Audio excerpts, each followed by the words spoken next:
Praise the Lord. To God be the glory. Hello there, everyone. Apostle Jonathan here. Today, we are going to start a new Apostles Take podcast. And this time, we are going to look at revival.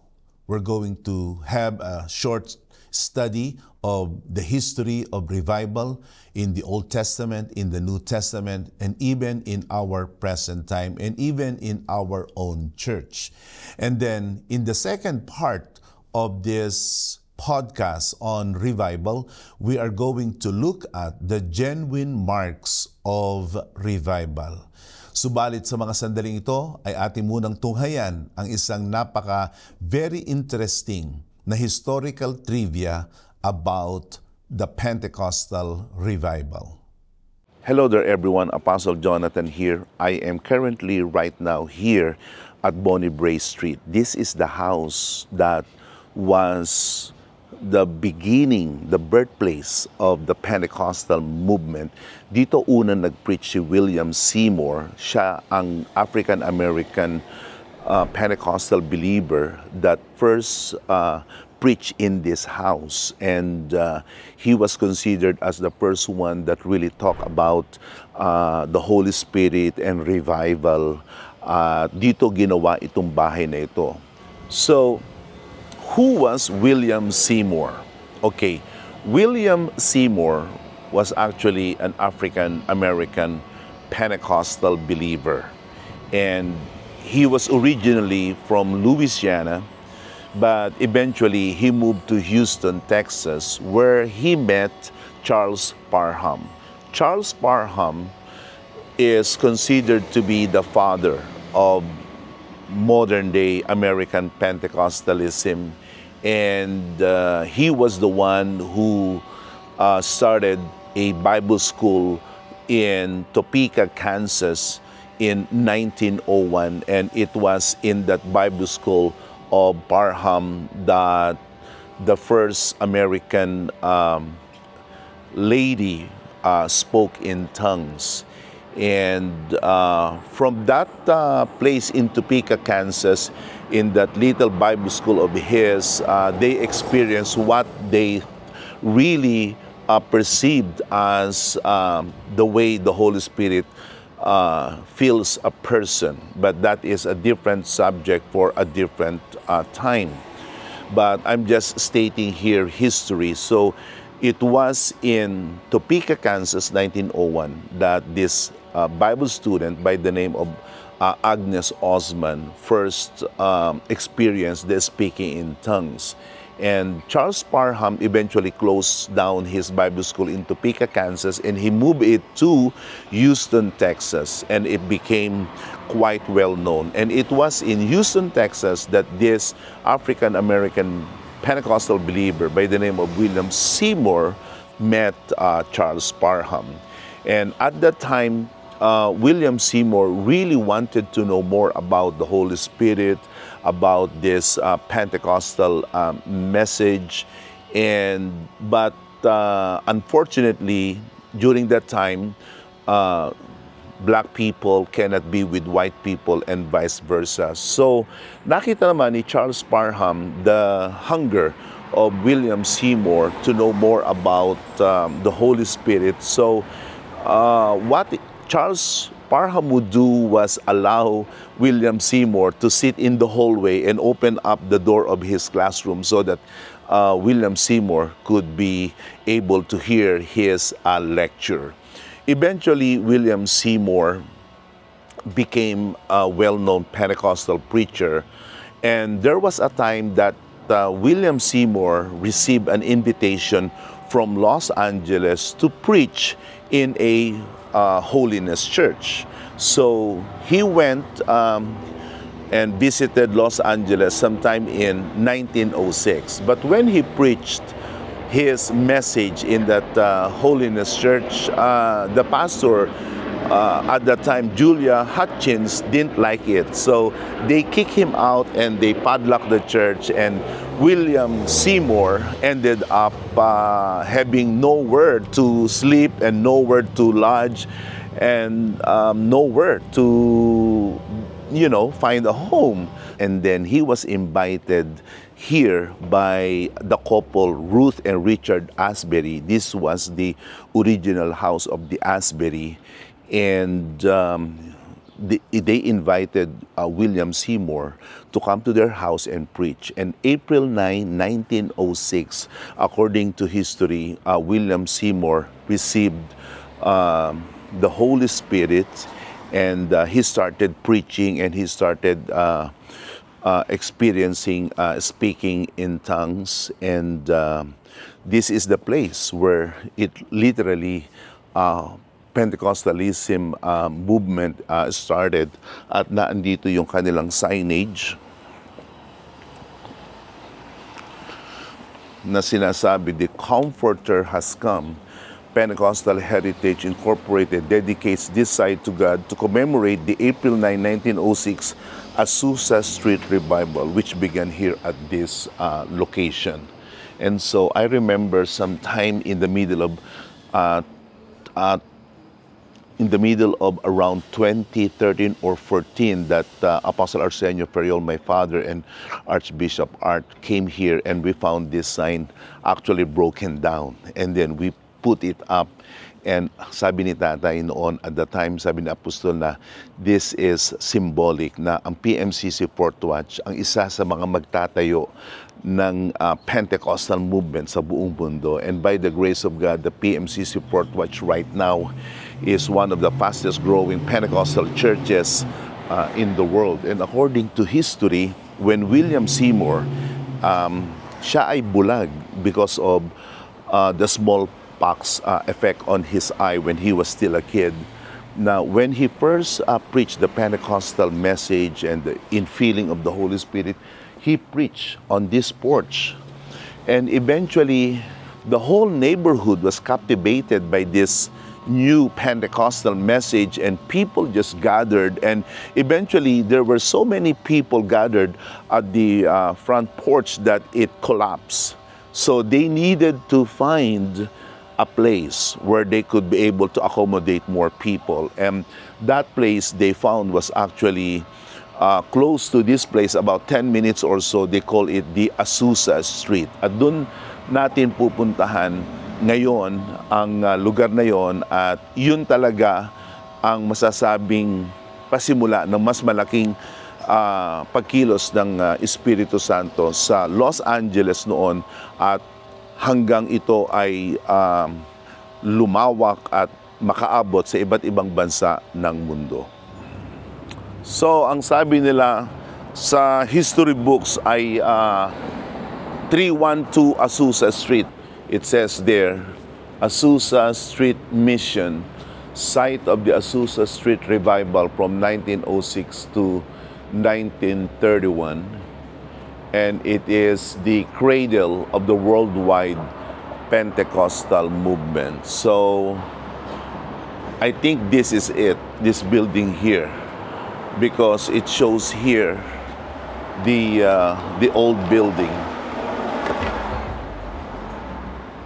So ngayon, andito tayo sa isang square na may pag-aari ngayon ng Japanese-American Cultural and Community.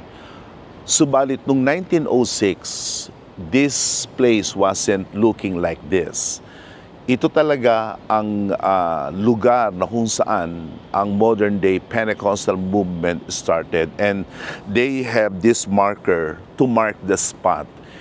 At sa panahon ng 1906, dito nakatayo yung two-story building, the first Black-owned church building here in Los Angeles. It was actually an AME church in 1906, but eventually they abandoned the building and it became a stable and a tenement house. Noong napuno na yung Bonnie Brae House where William Seymour first preached, lumipat sila dito sa Azusa Street, 312 Azusa Street. At dito sila nakapag-accommodate ng mas maraming tao sa panahon na yon. At during that time, this place was dilapidated, and they just fixed it so that it could be used by the growing number of seekers and enthusiasts about this new Pentecostal message that William Seymour first preached. And so eventually, the word spread like wildfire. Pentecostal believers and other Protestant believers from every shape and form and every denomination flocked here in Los Angeles.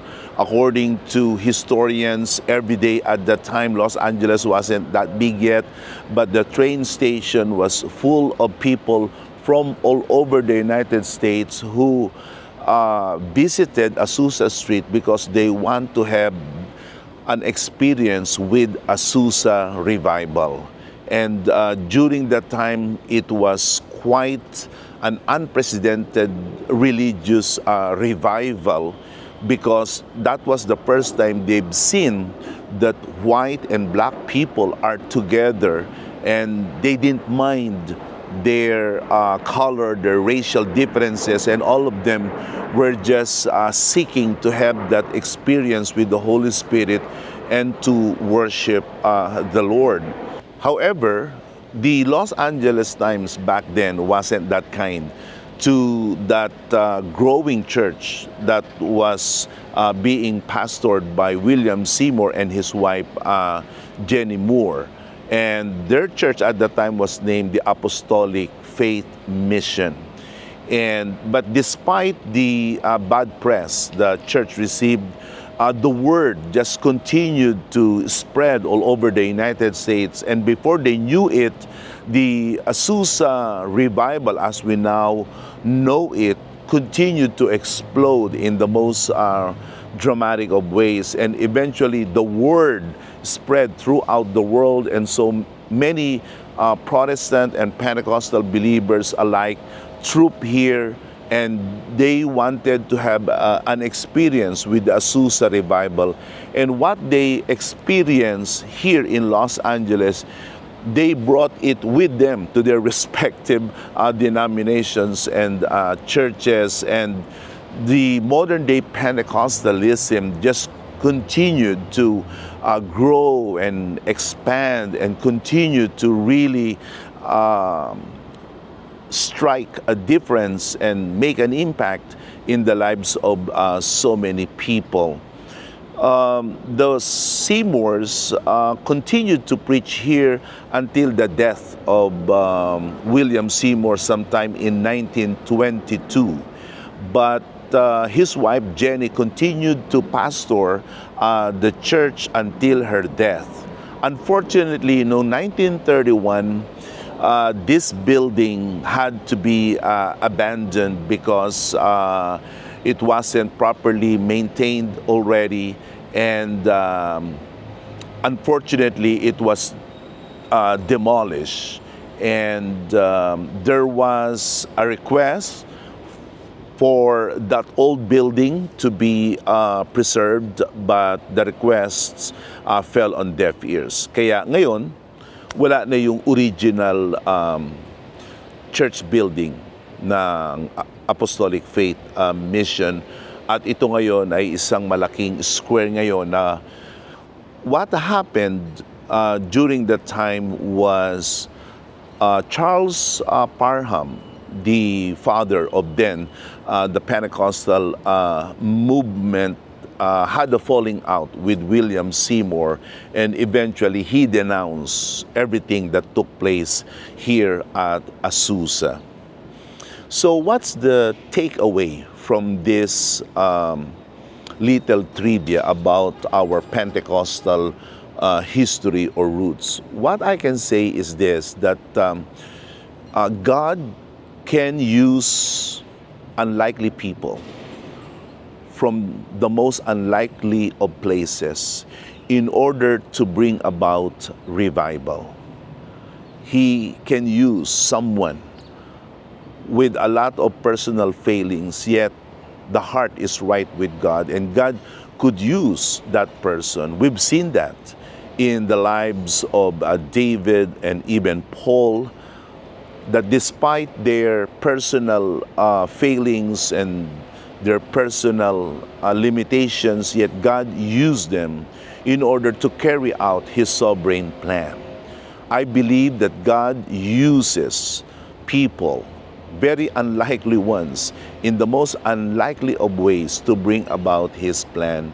At yan ang nakita ko sa buhay ng ating mahal na apostol Arsenio Ferriol, na sa kabila ng kanyang kalagayan sa buhay noon ay nagpagamit siya sa Panginoon. At dahilan sa kanyang pagsuko sa Panginoon, dahilan sa kanyang pagpapagamit sa Panginoon, because of his surrendered life to Christ and because of his willingness to be used by Christ, the PMCC Fourth Watch is now considered to be one of the fastest growing Pentecostal churches in Asia. And this is what I would like to continue to encourage you to do and to pursue. To never disqualify yourself, never speak evil of yourself, especially if you are one who is a Christian, a fourth watcher, a believer. God can use you as long as your heart is right with Him. Do not be stopped. Do not be hindered by whatever it is that you do not have at the moment. Whatever it is that you are lacking, whatever deficiencies you may be struggling with, if you will offer your heart to God, if you will offer your life to God, God can use you, and He will use you in the most unlikely of ways, in the most unlikely of places. And so I do hope and pray that in this trivia part of our Apostles' Take on Pentecostal history, you have learned some lessons that I hope and pray would impact your life. Blessings to all of you.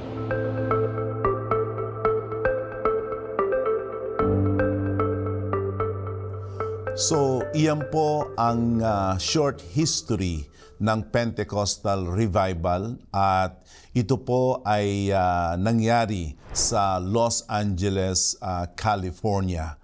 At ang PMCC Fourth Watch ay bahagi nitong malawakang paggising o pagkilos ng ating Panginoon sa ating kapanahunan. I always say that the PMCC Fourth Watch is one of the brightest and most awesome move of God in the entirety of the Pentecostal history. And it is something that we should be thankful to God for and that we should be proud about. I believe that God is once again bringing us deeper into His new move in our generation. I really believe in my heart that revival has now come upon us. At upang ating higit na mapag-unawa at mapagtanto at mapahalagahan ang paggising na tinatawag natin na revival, ay atin munang bigyan ng pansin ang pakahulugan dito at ng isang maikling kasaysayan ng mga pagkilos ng Diyos sa makanakaraang panahon at maging sa ating panahon ngayon. First of all, revival is clearly taught in the Scriptures. Revival or restoration means to preserve life. And we do not need to have a very high definition for the word revival, because that is really what it really meant, to preserve life. And so if one is dying and we want that person to continue breathing, what we do is revive them. And that is similar in the spiritual context of the word. Yun din ang pakahulugan yan sa spiritual na konteksto ng salitang revival. So, in the spiritual context or in the religious context of the word revival, I would like to define revival as a time when God makes an extraordinary manifestation of His presence and power among His people, to bring them to a greater place of consecration for His own glory. That is my personal definition of what revival is really all about. Again, revival is when God makes an extraordinary manifestation of His presence and power.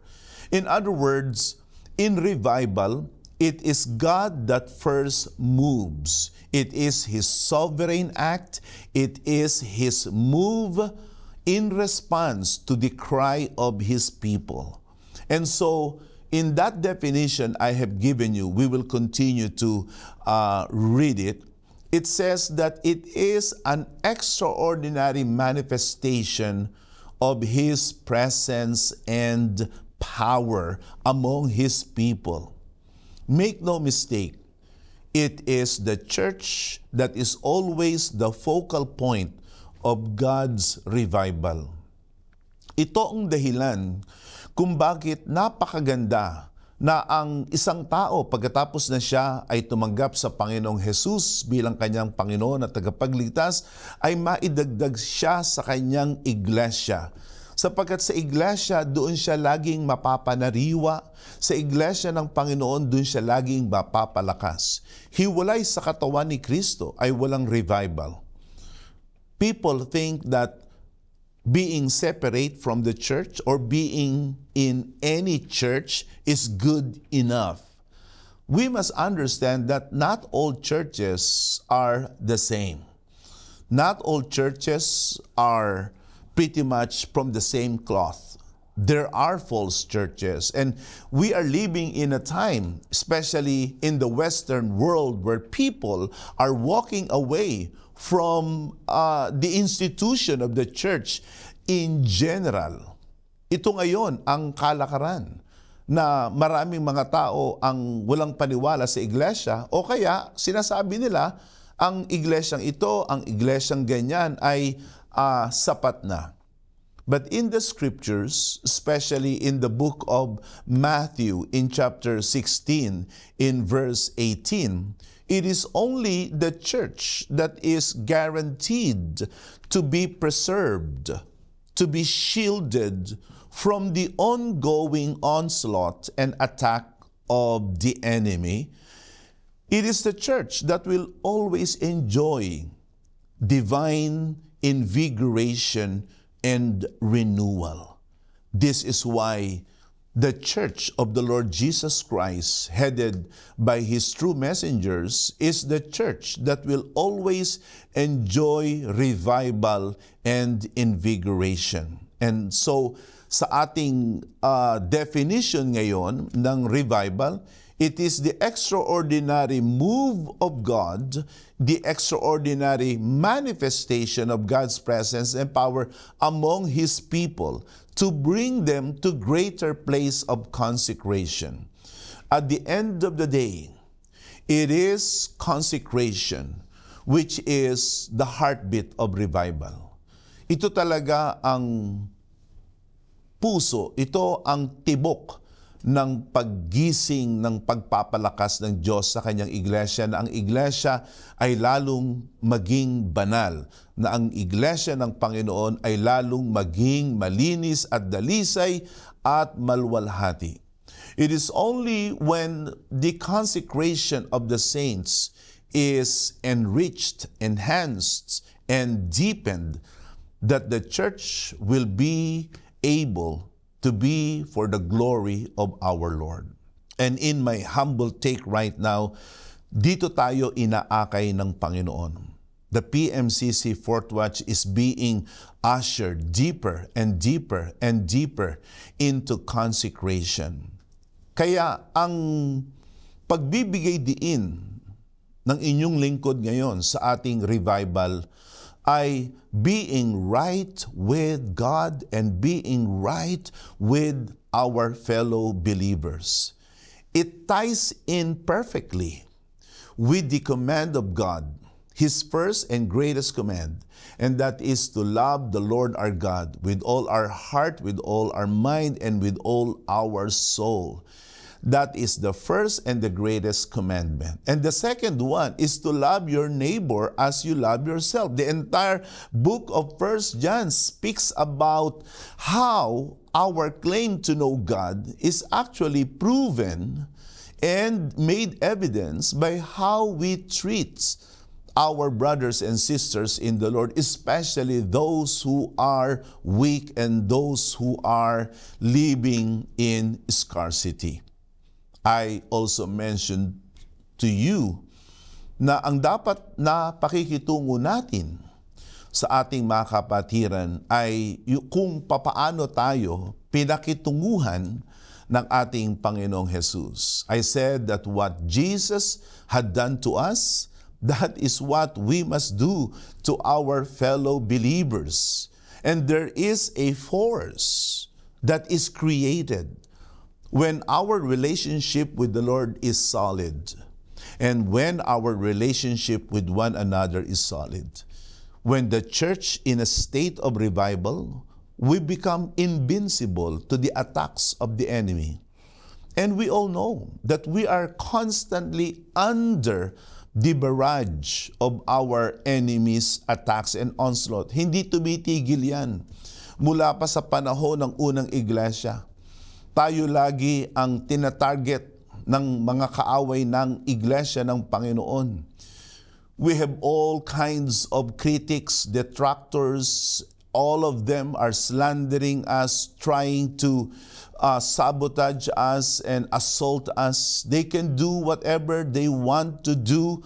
That's their role. But the role of God is this: He will always revive the church, and He will always strengthen the church. And when everything is said and done, the church will always stand tall. Yan ang ating napatunayan, na marami na tayong pinagdaanan, marami na tayong sinuong, marami nang gusto magpabagsak sa atin. Pero ang Diyos ay nananatiling tapat. Ang Diyos ay nananatiling mapagtagumpay. That is why, if I were you, always choose to be on the side of God. Always choose to be revived. And it is in revival that we will find once again that renewed influx, that renewed passage of the power of God within us. The book of Hosea in chapter 6, verses 1 and 3 tells us a beautiful picture of what revival is all about. It says there, "Come, let us return to the Lord." That is the first step towards receiving revival. Yan ang unang hakbang para tayo ay muling mapanariwa at mapalakas ng ating Panginoon. Kilalanin natin ang pangangailangan natin na manumbalik sa Panginoon. For He has torn us that He may heal us. He has struck us down and He will bind us up. Ito ang isang realidad sa ating buhay pananampalataya, na may mga panahon na hinahayaan tayo ng Diyos na pumailalim sa mga pagsubok. Hinahayaan ng Diyos na tayo ay maharap sa malalaking mga pakikipagbaka, at sa mga panahon na iyon ay parang nararanasan natin na tayo ay nawawarat, nasisira, ng hihina. But remember this, all of these are within God's providential care. He will never leave us. He will never forsake us. He may permit us to go through difficulties and hardships. Yun ang prerogative niya, Diyos siya. Pero laging may garantiya ng pagpapalakas. Laging may pangako ng pagpapanariwa. Look at once again verse 1, shall we? It says there, that He may heal us, that He may bind us up. That is the promise of God in renewal. After 2 days, He will revive us. On the third day, He will raise us up that we may live before Him. Let us know, another important part of revival is knowing, not only mentally, not only in terms of information, but knowing God and Christ experientially. Remember the words of Apostle Paul in Philippians 3, according to him, I want to know Christ and the power of his resurrection and the fellowship of sharing in his sufferings. So that is similar to this verse in Hosea in chapter 6 in verse 3. Let us know. Let us press on to know the Lord. Again, another important aspect of revival is you don't stop right away. You do not satisfy yourself simply having an initial experience with the presence of God. Sa revival, hahanapin mo. You will press on. You will not be satisfied singing some nice worship songs, having some, moment of spiritual high. No. In revival, you don't stop. You are not easily contented and satisfied with the initial presence of the Lord. You will press on to know the Lord. His going out is sure as dawn. He will come to us as the showers, as the spring rains that water the earth. You can see there that these are imageries of refreshment. These are imageries of renewal. Dawn, showers, spring rains. Remember the words of Peter, according to him, that we are waiting for that spring rain to come. As the farmer waits for the autumn and the spring rain, so we wait also for the Lord. That is exactly what Hosea is speaking about. That when we press on to know the Lord will come like a spring rain. His Spirit will come to us, showering us to life and invigorating our dead sensitivities and our dead senses. It will come like a dawn. The dawn represents a new beginning, a new start. Praise God. And this is what revival is gonna do. To revive is to preserve life, to restore life. And I believe that you and I could use a revival from the Lord. And God has been moving. Ang Diyos talaga gumagawa. Mula pa sa lumang tipan hanggang sa ating panahon ngayon, ang Diyos ay gumagawa. I'm just going to give you a quick rundown of the history of revival from the Old Testament all the way to the present time. I would like to cite two instances in the Old Testament where most Bible commentators are saying were typical of God's revival. Unang makikita natin yan sa panahon ni King Josiah, na kung saan isa siya sa mga pinakabatang hari na naghari sa Huda at ginamit ng Diyos ang kanyang pangunguna upang magkaroon ng revival, na kung saan ang salita ng Diyos, ang kautusan ng Diyos ay muling ipinahayag at muling napakinggan ng mga tao, at ito'y nagdala sa kanila ng di kawasang kagalakan at di matatanggihang conviction sa kanilang mga puso. Ang mga tao ay nagsiiyak, ang mga tao ay nagsitangi sa banal na pagsisisi, at sila rin ay nagkasaya. Inalis ni Josiah ang mga Diyos-Diyosan, ang mga iba't ibang mga bagay sa templo na sinaraula ang kabanalan ng Panginoon. Ang lahat ng ito ay inalis ni Josiah, pinanumbalik niya ang kautusan ng Panginoon, ipinanumbalik niya ang nararapat sa templo ng Panginoon. And all of this we can find in the book of 2 Kings in chapters 22 to 23. Another one it was in the time of Ezra and Nehemiah. They are actually contemporaries. They were given the freedom to go back to Jerusalem at that time in order to specifically rebuild the temple as well as the walls of Jerusalem.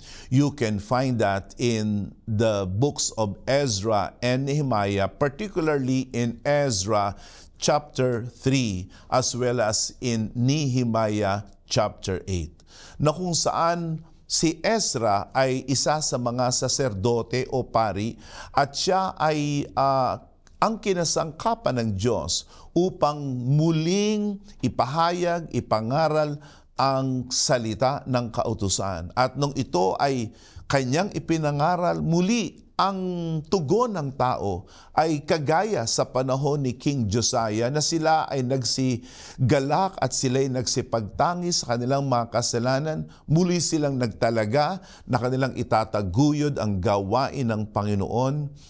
At yun din ang nangyari sa panahon ni Nehemiah, na kung saan ang kautusan ay ipinahayag at ang mga tao ay nagsipagtangis, nagsisi, at sila'y muling nagtalaga na maglingkod sa Panginoon.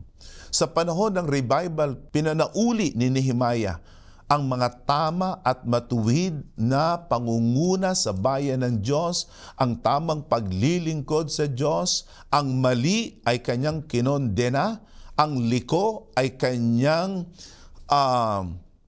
inalis, at ang bayan ng Diyos ay nakaranas ng masasabi nating revival. At ito rin ang nangyari sa Bagong Tipan.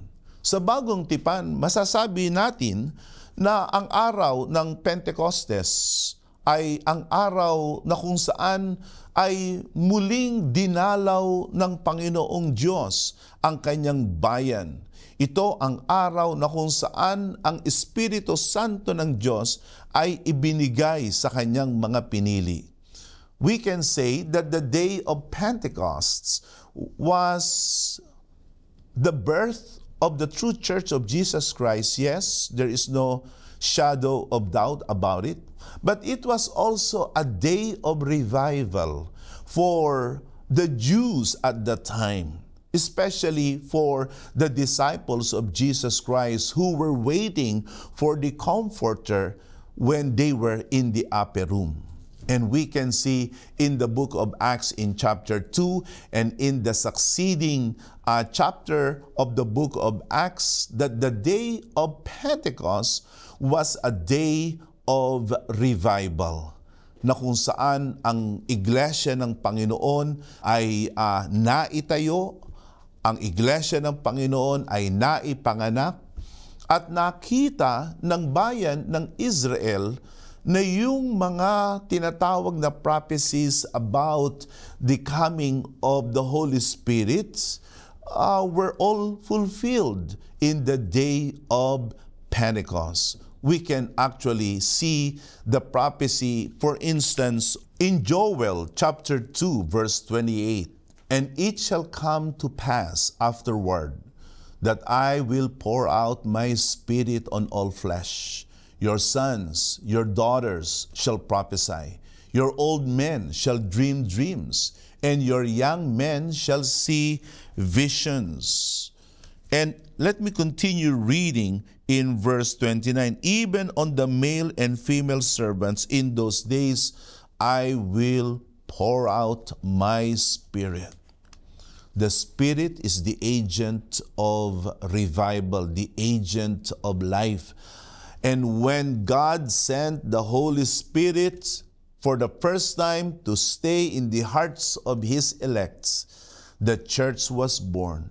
And so were the hopes of God's elect. Sapagkat sa panahon na iyon, ay makikita natin na sila rin ay demoralized, na sila rin ay merong tinatawag na mixed emotions or feelings. Sapagkat yes, nakita nila ang Panginoong Jesus na umakyat sa kalangitan, subalit araw-araw naririnig nila ang mga yabag ng mga sundalo, ang yabag ng mga kabayo at mga sundalo, ang kalansing ng mga espada na sa kanila'y naghahanap upang sila ay patayin at lupigin at sila'y ipiit.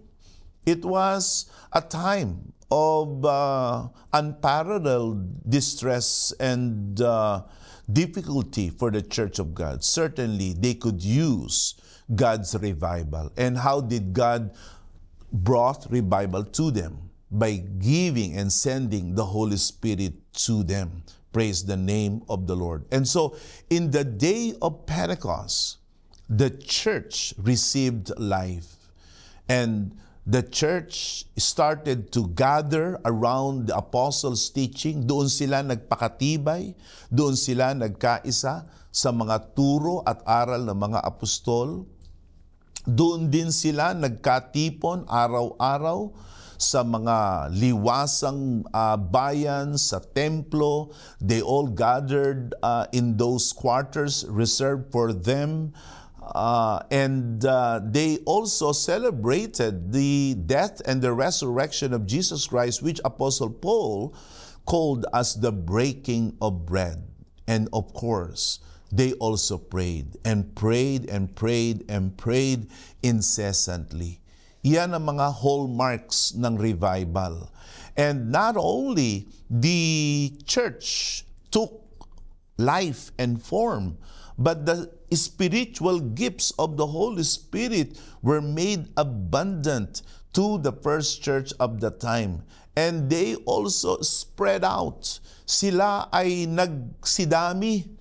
Sila ay nagsipangalat at sila'y lumago ng lumago. Remember the words in Acts in chapter 1 in verse 8. You will receive power when the Holy Spirit has come upon you, and you will be my witnesses in Jerusalem, in Judea and Samaria, and to the ends of the earth. You can see there that from that focal point, from that single point in Jerusalem, they all spread out in Judea. That is the southern part of Israel. That's the capital of the southern kingdom. And Samaria was the northern kingdom. In other words, they spread all across Israel. And from there, they also spread out to the ends of the earth. One of the principal marks of a great revival is exactly that, when the church grows and expands. And then when we move forward in the church history, revival was also recognized and happened during the Reformation period. I'm talking about the Protestant Reformation of revival that was initiated no less than by Martin Luther in 1517. Sa panahon na iyon, ang Romano Katoliko ang pinakamalaking relihiyon sa panahon na iyon, at ang Romano Katoliko ang pinakamalaki at pinakamakapangyarihan. But despite the size and the might of the Roman Catholic institution at the time, the Roman Catholic Church was actually decaying and declining from within, because many of their customs, many of their teachings were no longer according to the Bible. And not only they were in disagreement and in opposition of the Bible and the teachings of the true apostles, but many of their teachings and practices were actually pagan in nature. And this did not sit well with Martin Luther, who was actually a Roman Catholic priest. Kanyang naunawaan.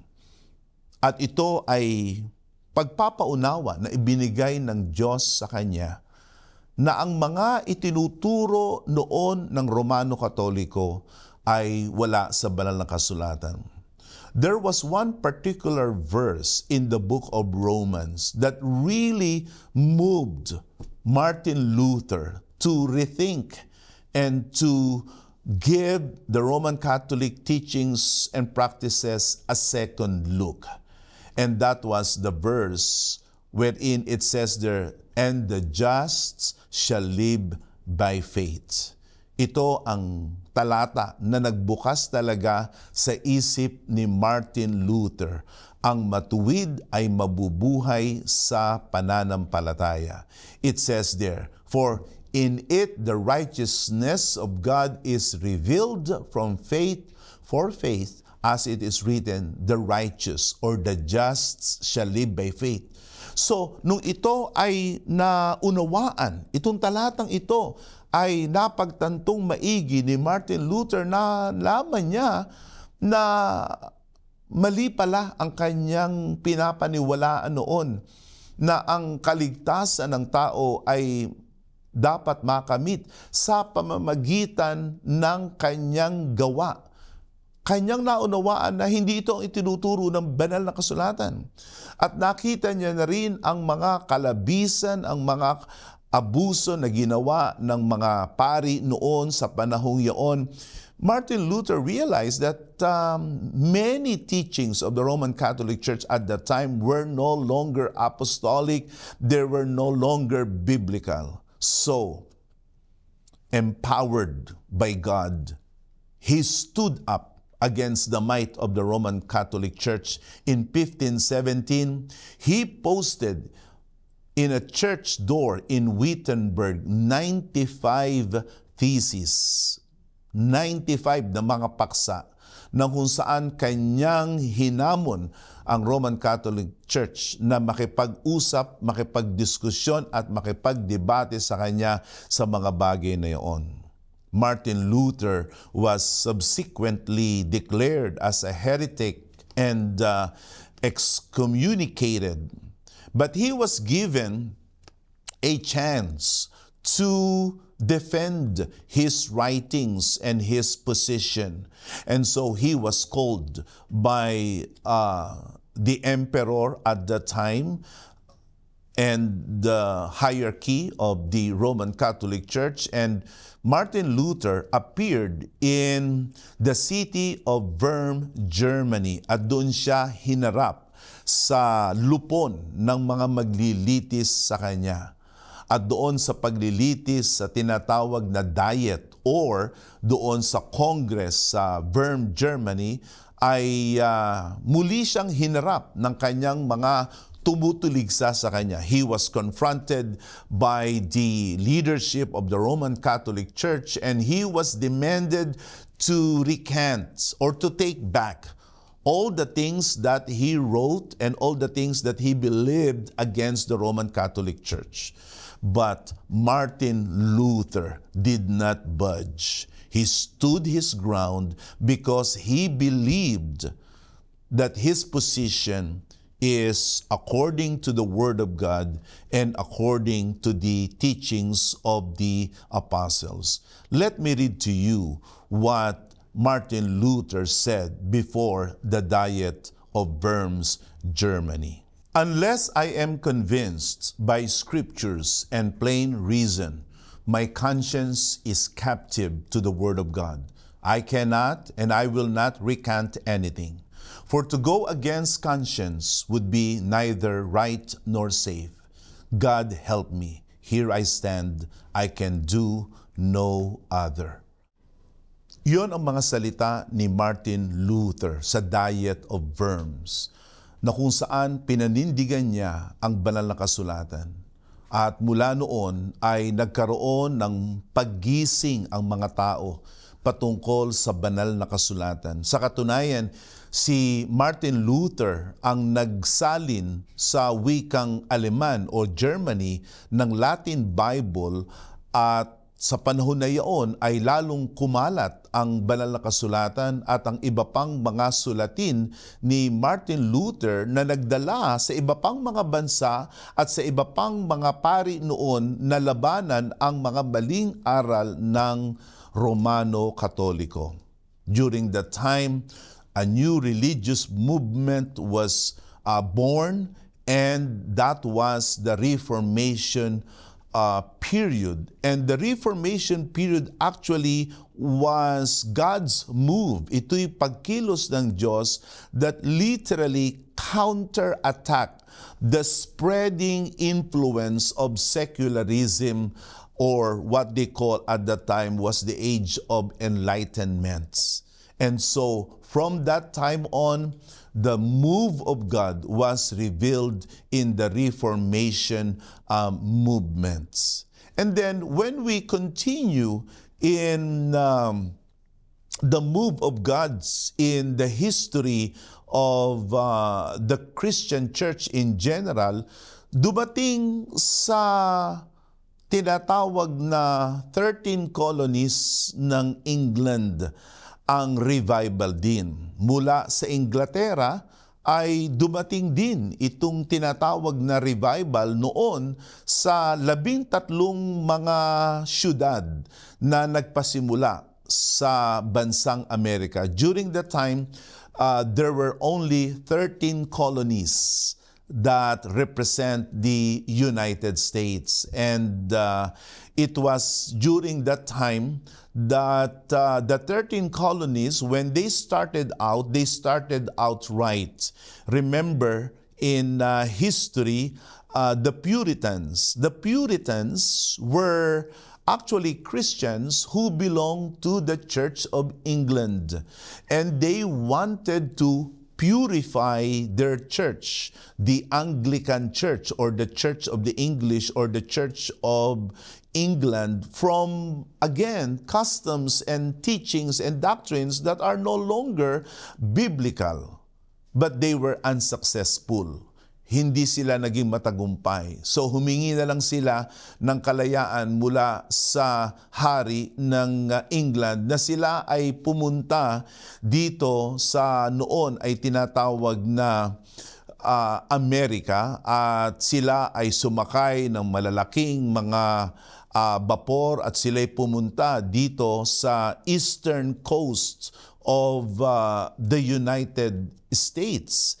And there, they formed the first 13 colonies of England in that newfound land in the United States. They started outright, but eventually, noong ang kanilang mga syudad ay naging malalaki na at ang mga tao ay naging abala na sa mga bagay ng sanglibutan, ang kanilang mga pananampalataya ay nangawala at nangamatay.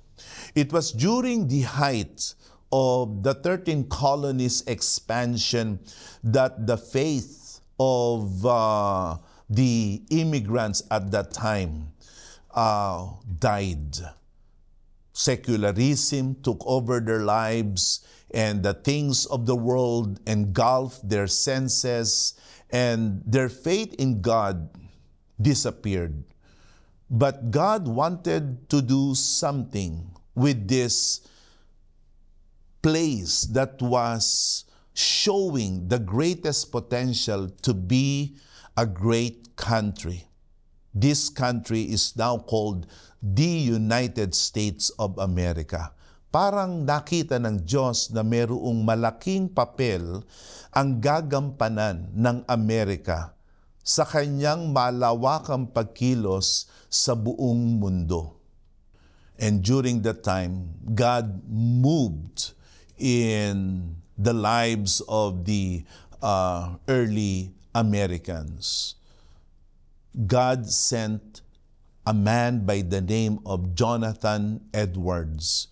He was a fiery, committed Christian, and he preached about the importance of returning to God and repenting from their sins. Si Jonathan Edwards ay ginamit na makapangyarihan ng Diyos na maipanumbalik ang Amerika noon sa Diyos at mapanatili ang kultura na ito ng Kristyanismo. Si Jonathan Edwards ay makapangyarihang mangangaral, at ang isa sa kanyang pinakamakapangyarihang mensahe na nagdala talaga ng tinatawag na malaking paggising o tinatawag sa kasaysayan na First Great Awakening. That's how historians call the revival during the 18th century that happened in the 13 colonies of the United States. They call it the First Great Awakening. Jonathan Edwards was the figure and the personality used by God in order to bring about an awakening of faith, an awakening of devotion to God. And he preached a sermon called Sinners in the Hands of an Angry God. Sa panahon na yon ay napakalakas ng pagkilos ng Espiritu Santo ng Diyos sa mga puso ng mga Amerikano na tuwing mangangaral si Jonathan Edwards, sinasabi na ang mga tao ay nagkakapitan sa mga poste at sila'y umaatungal at sila ay parang takot na takot sapagkat nakikita nila ang mangyayaring kalunos-lunos na kalagayan nila sa kaparusahan ng Diyos kung hindi sila magsisi. At yung pangangaral na iyon ni Jonathan Edwards ay maraming taon ang itinagal. Kasama niya sa First Great Awakening ay si George Whitefield, isang makapangyarihang mangangaral na sa dami ng mga tao at mga Kristiyano na nakikinig sa kanya ay napuwersa siya na hindi na mangaral sa loob ng mga simbahan sa dami ng mga tao at kanyang dinala lamang ito sa mga gubat na kung saan ay mas malaki ang mga lugar. That's the reason why during that time, camp revivals or camp meetings actually originated because there were no houses of worship big enough to be able to contain the large crowd that were following the preaching of George Whitefield. And after the First Great Awakening, it was followed by the Second Great Awakening, wherein during that time, the global evangelistic mission of the Christian churches at that time spread. Universities and learning institutions were established. It's very interesting to note that the early universities of the United States were actually Christian in their orientation. Kaya sa panahon noon, noong 18th century, ay nangyari ang First Great Awakening. And then moving forward, this time at the earliest start of the 20th century, another revival broke out. And this time, it happened in Los Angeles, California in 1906. It was actually led by a African-American slave by the name of William Seymour. William Seymour was actually a child of black slaves during that time. He was very poor, he was discriminated, and not only that, he suffered from chicken pox that eventually rendered him blind and, a part of his face scarred.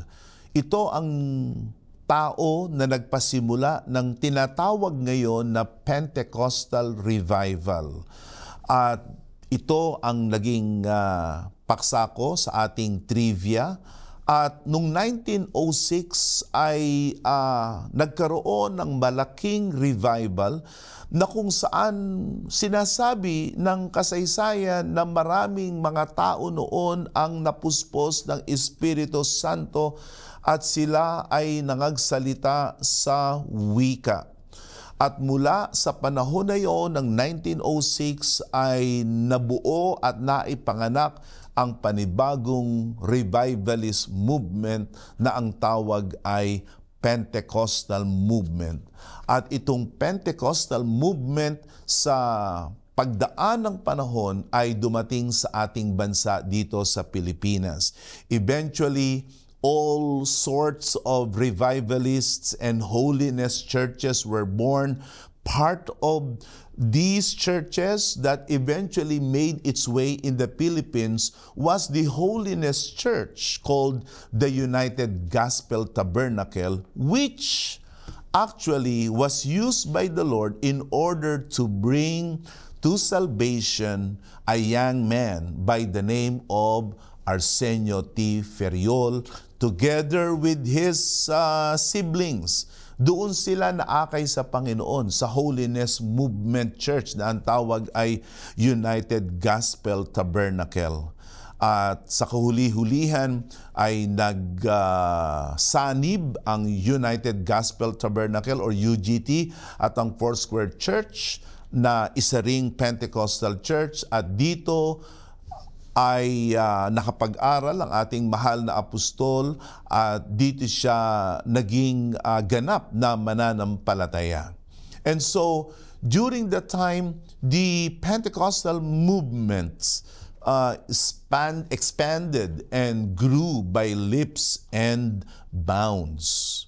At sa mga panahon na ito ay nagpapatuloy ang revival. Sa katunayan, may mga masasabi nating mga Pentecostal believers ngayon na naniniwala na bago dumating ang Panginoong Jesus ay magkakaroon ng panibagong Pentecosts. May panibagong alon o may panibagong wave na tinatawag nila na darating.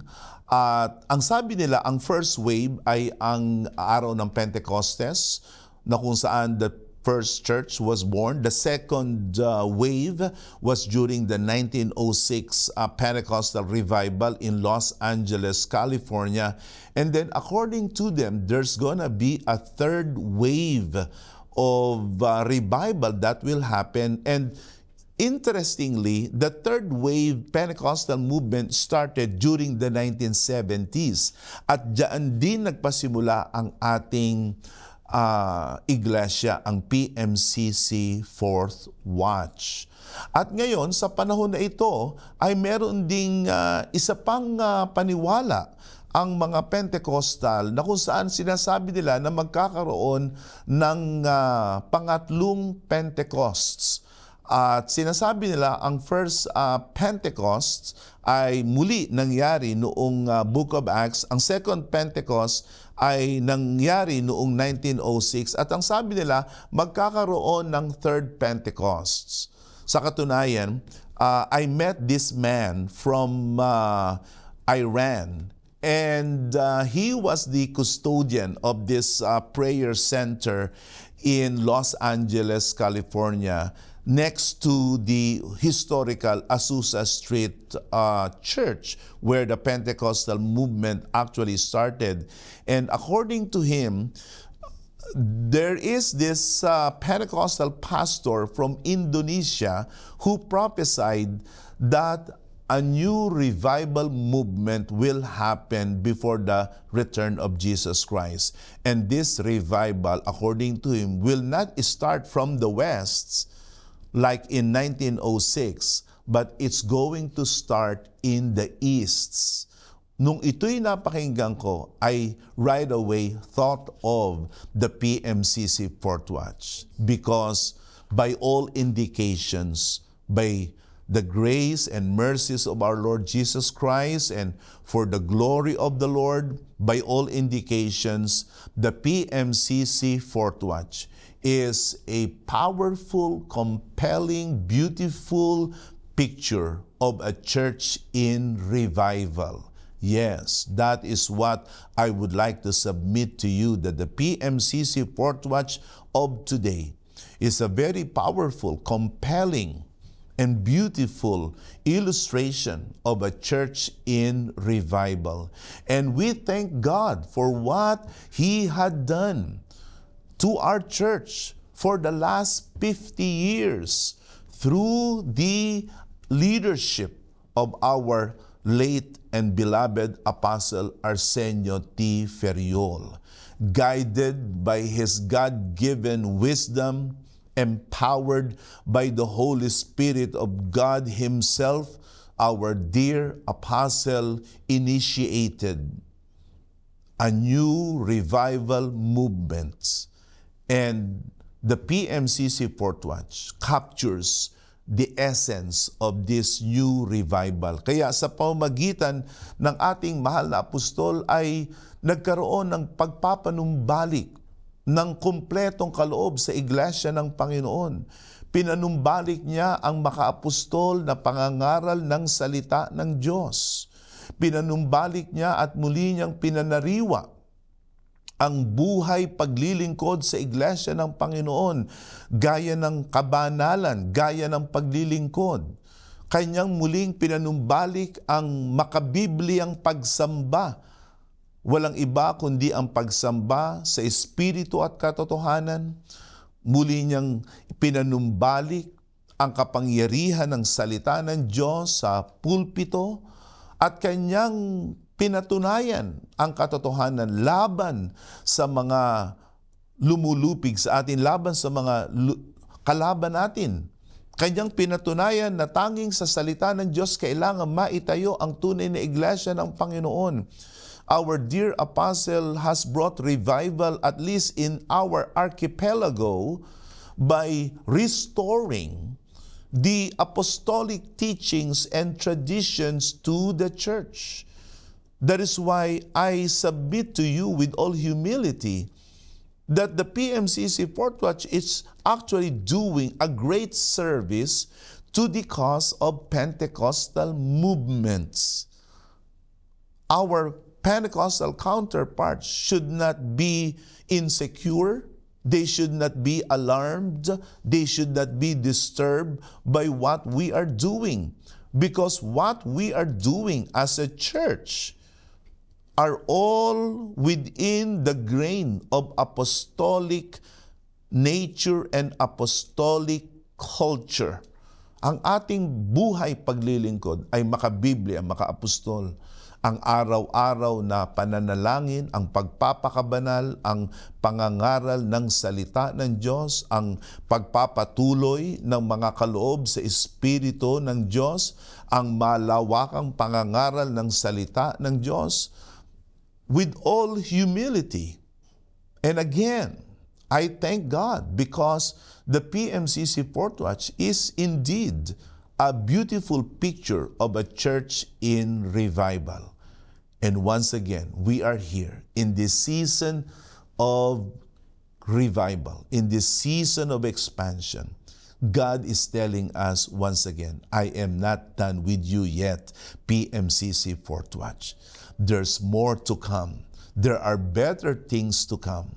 And I want you to be strong. I want you to be empowered. I want to revive you. Again, it is my greatest hope and most fervent prayer that each and every one of you will continue to seek God and seek His face in this time of revival. In our next podcasts, we're going to look at the marks of genuine revival. Until then, this is Apostle Jonathan saying, the Lord bless you all until next time.